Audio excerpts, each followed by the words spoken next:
ओम। Shrimad Bhagavad Gita chapter 15 पुरुषोत्तम योग। श्री भगवान ने कहा, हे अर्जुन, इस संसार को अविनाशी वृक्ष कहा गया है, जिसकी जड़ें ऊपर की ओर है और शाखाएं नीचे की ओर, तथा इस वृक्ष के पत्ते वैदिक स्रोत है। जो इस अविनाशी वृक्ष को जानता है, वही वेदों का जानकार है।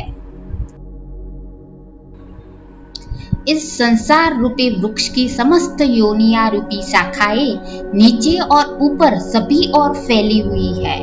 इस वृक्ष की शाखाएं प्रकृति के तीनों गुणों द्वारा विकसित होती है। इस वृक्ष की इंद्रियां विषय रूपी कोपले है। इस वृक्ष की जड़ों का विस्तार नीचे की ओर भी होता है, जो कि सकाम कर्म रूप से मनुष्यों के लिए फल रूपी बंधन उत्पन्न करती है। इस संसार रूपी वृक्ष के वास्तविक स्वरूप का अनुभव इस जगत में नहीं किया जा सकता है, क्योंकि न तो इसका आदि है और न ही इसका अंत है और न ही इसका कोई आधार ही है। अत्यंत दृढ़ता से स्थित इस वृक्ष को केवल वैराग्य रूपी हथियार के द्वारा ही काटा जा सकता है। वैराग्य रूपी हथियार से काटने के बाद मनुष्य को उस परम लक्ष्य के मार्ग की खोज करनी चाहिए, जिस मार्ग पर पहुंचा हुआ मनुष्य इस संसार में फिर कभी वापस नहीं लौटता है। फिर मनुष्य को उस परमात्मा के शरणागत हो जाना चाहिए, जिस परमात्मा से इस आदि रहित संसार रूपी वृक्ष की उत्पत्ति और विस्तार होता है।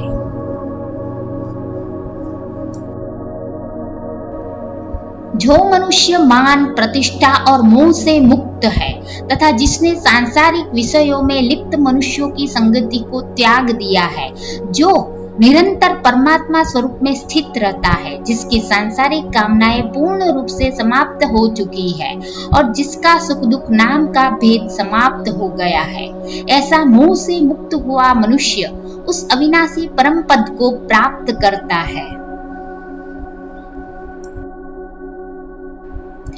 उस परम धाम को न तो सूर्य प्रकाशित करता है, न चंद्रमा प्रकाशित करता है और न ही अग्नि प्रकाशित करती है। जहां पहुंचकर कोई भी मनुष्य इस संसार में वापस नहीं आता है, वही मेरा परम धाम है।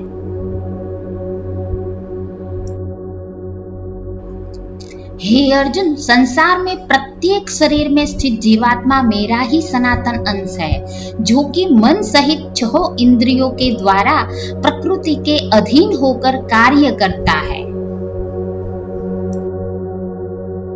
शरीर का स्वामी जीवात्मा 6 इंद्रियों के कार्यों को संस्कार रूप में ग्रहण करके एक शरीर का त्याग करके दूसरे शरीर में उसी प्रकार चला जाता है, जिस प्रकार वायु गंध को एक स्थान से ग्रहण करके दूसरे स्थान में ले जाती है। इस प्रकार दूसरे शरीर में स्थित होकर जीवात्मा कान, आंख, त्वचा, जीभ, नाक और मन की सहायता से ही विषयों का भोग करता है। जीवात्मा शरीर का किस प्रकार त्याग कर सकती है, किस प्रकार शरीर में स्थित रहती है और किस प्रकार प्रकृति के गुणों को अधीन होकर विषयों का भोग करती है, मुख मनुष्य कभी भी इस प्रक्रिया को नहीं देख पाते हैं। केवल वही मनुष्य देख पाते हैं जिनकी आंखें ज्ञान के प्रकाश से प्रकाशित हो गई है। योग के अभ्यास में प्रयत्नशील मनुष्य ही अपने हृदय में स्थित इस परमात्मा को देख सकते हैं, किंतु जो मनुष्य योग के अभ्यास में नहीं लगे हैं, ऐसे अज्ञानी प्रयत्न करते रहने पर भी इस आत्मा को नहीं देख पाते हैं। हे अर्जुन, जो प्रकाश सूर्य में स्थित है, जिसमें समस्त संसार प्रकाशित होता है, जो प्रकाश चंद्रमा में स्थित है और जो प्रकाश अग्नि में स्थित है, उस प्रकाश को तू मुझसे ही उत्पन्न समझ। मैं ही प्रत्येक लोक में प्रवेश करके अपनी भक्ति से सभी प्राणियों को धारण करता हूँ और मैं ही चंद्रमा के रूप से वनस्पतियों में जीवन रस बनकर समस्त प्राणियों का पोषण करता हूँ। मैं ही पाचन अग्नि के रूप में समस्त जीवों के शरीर में स्थित रहता हूँ। मैं ही प्राण वायु और अपान वायु को संतुलित रखते हुए 4 प्रकार के अन्नों को पचाता हूँ। मैं ही समस्त जीवों के हृदय में आत्मा रूप में स्थित हूँ। मेरे द्वारा ही जीव को वास्तविक स्वरूप की स्मृति, विस्मृति और ज्ञान होता है। मैं ही समस्त वेदों के द्वारा जानने योग्य हूँ। मुझसे ही समस्त वेद उत्पन्न होते हैं और मैं ही समस्त वेदों को जानने वाला हूँ। हे अर्जुन, संसार में 2 प्रकार के ही जीव होते हैं, एक नाशवान और दूसरे अविनाशी। इनमें समस्त जीवों के शरीर तो नाशवान होते हैं और समस्त जीवों की आत्मा को अविनाशी कहा जाता है।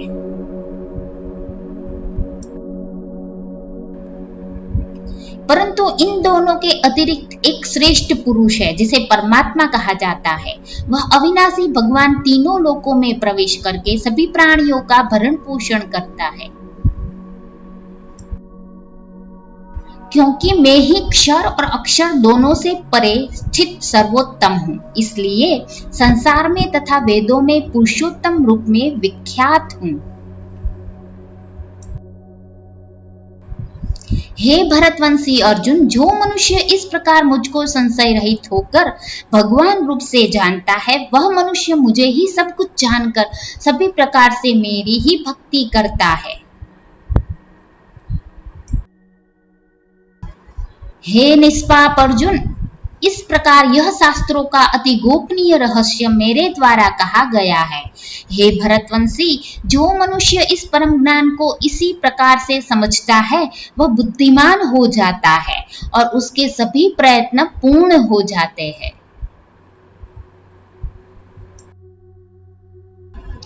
इस प्रकार उपनिषद, ब्रह्म विद्या तथा योग शास्त्र रूप श्रीमद् भगवद गीता के श्री कृष्ण अर्जुन संवाद में पुरुषोत्तम योग नाम का 15वां अध्याय संपूर्ण हुआ। ओम